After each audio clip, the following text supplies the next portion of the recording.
Very good morning, students. Welcome to your English literature class. Today we are going to do Act 2, Scene 1 explanation of lines 1 till 49. So, students, by the end of this video, you will be able to learn the explanation of lines 1 till 49, learn the meanings of difficult words of lines 1 till 49, and learn the literary devices of the lines 1 till 49. So let's proceed further. So far we have done summary, development of plot, critical commentary and character portrayal of Act 2, Scene 1. So now students, take out your Merchant of Venice textbooks at page number 32 and let's start reading. Act 2, Scene 1. Belmont, a hall in Portia's house, flourish of cornets, enter the Prince of Morocco and his train. First of all, students, write down the meanings. Cornets means sound of trumpets. His train means attendants. So here, students, Act 2, Scene 1 takes place in Belmont at hall in Portia's house. As Prince of Morocco enters the scene with his attendants, there is a musical sound of trumpets in the background. Morocco. So students, here Morocco is actually the Prince of Morocco, right? So let's start reading. Mislike me not for my complexion, the shadowed livery of the burnished sun, to whom I am a neighbor and near bred. Students, the meaning of the word mislike is dislike. Complexion means color of skin. Shadowed livery means dark skin. Burnished, burning or bright. And write down the reference of neighbor and near bred. It means the hot countries that are near to the sun and hence may be regarded as closer neighbors to it than cold countries. Near bred may be read as closely allied. So here, students, Prince of Morocco has dark complexion who requests Portia not to dislike him on the basis of color of his skin. He mentions that the color of his skin is not a reflection of his character, but rather a result of being born in the part of the world wherein the sun shines brightly and the sun rays fall directly. Let's proceed further. Bring me the fairest creature northward born, where Phoebus' fire scars thaws the icicles. And let us make incision for your love to prove whose blood is reddest, his or mine. Now students, note down the meanings. Phoebus' fire means the heat of the sun. Scars means hardly. Thaws means melts. Incision means cut. And here, students, you can see the image. It is icicles. As we have read here, icicles. This is icicles. So here, students, in these lines, Prince of Morocco proclaims that he is ready to be compared with any fair-skinned person born in the north, where the sun rays can hardly reach to melt the ice, and let him and the fair northern prince to make a cut on their body for her love, and then see whose blood is redder, his or Morocco's. In this way, he thinks that he would be able to prove his courage and bravery. Let's proceed further. I tell thee, lady, this aspect of mine hath fared the valiant, by my love I swear, the best regarded virgins of our clime. Have loved it too, I would not change this hue, except to steal your thoughts, my gentle queen. Write down the meanings. Thee means you. Aspect, appearance. Hath means has. Feared, frightened. valiant, bravest, best regarded, choicest. Climb means country. Hue means color. Steal your thoughts means gain your attention. So here students, he tells Portia that his dark color of his skin has made the brave men fear him. He also points out to the fact that his dark color is appreciated by most beautiful women of his country. Morocco says that he would not change his dark complexion except to win over the favor of Portia. Let's proceed further. Morocco says to Portia that she should not dislike him because of his black skin, as he got his dark color because of the fair sun. He was born and brought up in a country where the sun is very close to the earth. He proposes that he should be matched with any fair-skinned man born in the north. They should open their veins to see whose blood is redder. Here, red blood is considered to be a sign of courage. He tells Portia that his physical appearance has frightened the bravest men, whereas the prettiest women admired and loved it. He further says that he is prepared to change his dark complexion only to win over Portia's favor. Now let's proceed further. Portia, in terms of choice, I am not solely led by nice direction of a maiden's eyes. Here students, after hearing Morocco's words, Portia tries to calm him down by saying that so far as the choice is concerned, she is not entirely moved by external appearance which attracts a young lady. She adds that she has other criteria for choosing her husband. Besides the lottery of my destiny, bars me the right of voluntary choosing. Lottery of my destiny means casket system. Bars means prohibits. Voluntary choosing, freedom to choose what I want.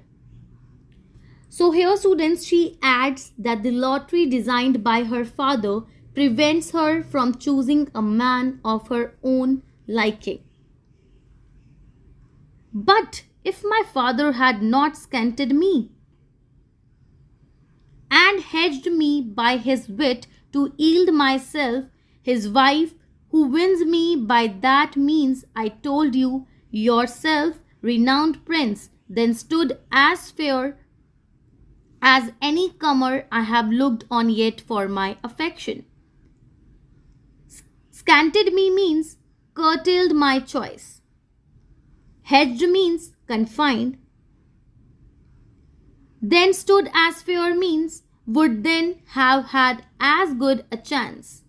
It will be observed that Portia is impressed by soldierly speech and straightforward honesty of the prince, and hastens to assure him that she does not think his oriental origin places him in the least below his European competitors. Comer means suitor. So here students, Portia tells Morocco that if a father had not restricted her to make a choice on her own, if he had not bound her by the lottery which he had devised with his wisdom, according to which she must marry the man who would win her by the choice of caskets, then he would stand as fair a chance as any other pale-skinned suitor at winning her affection. Now let's proceed further.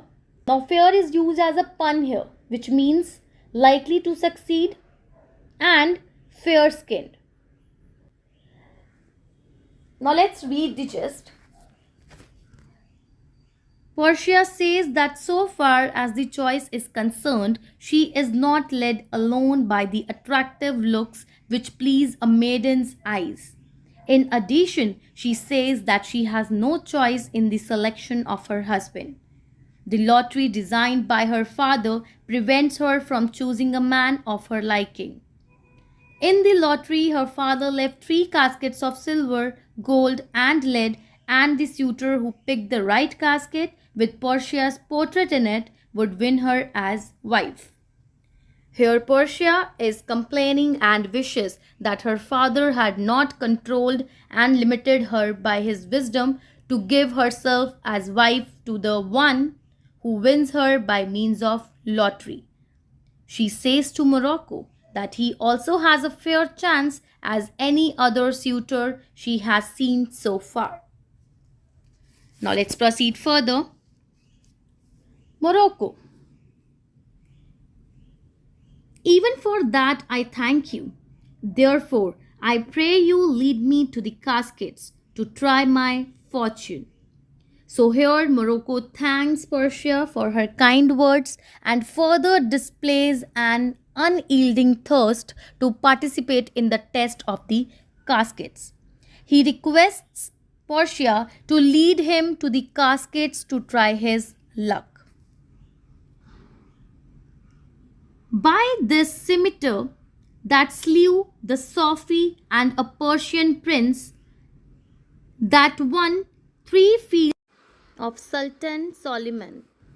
So students, here the word scimitar means sword, slew means kill, Sufi the Shah of Persia, fields means battles, Sultan and Suleiman means Sultan of Turkey.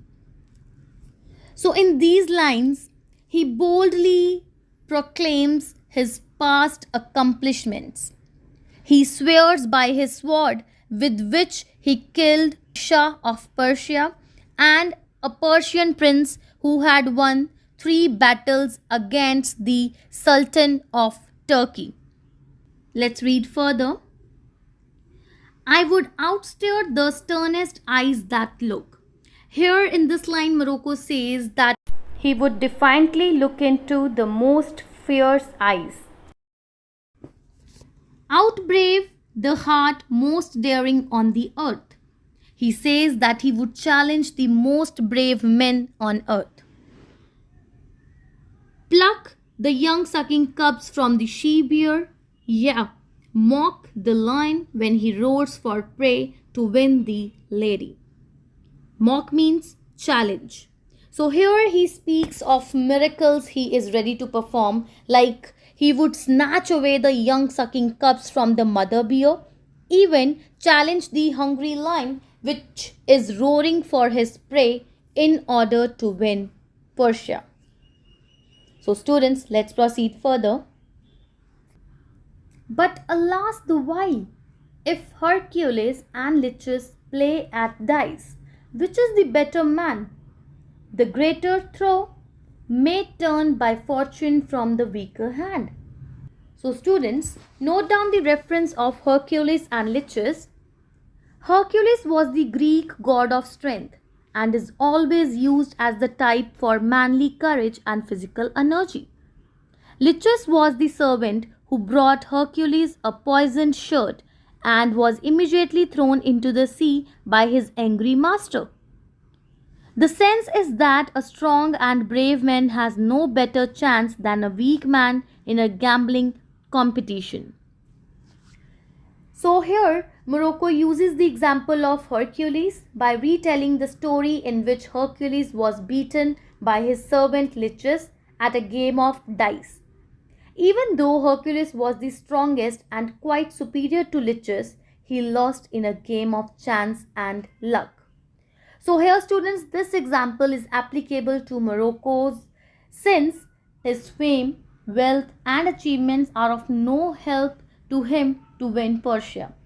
He is forced to take his chance against any inferior rival. So let's proceed further. So is Alcides beaten by his page.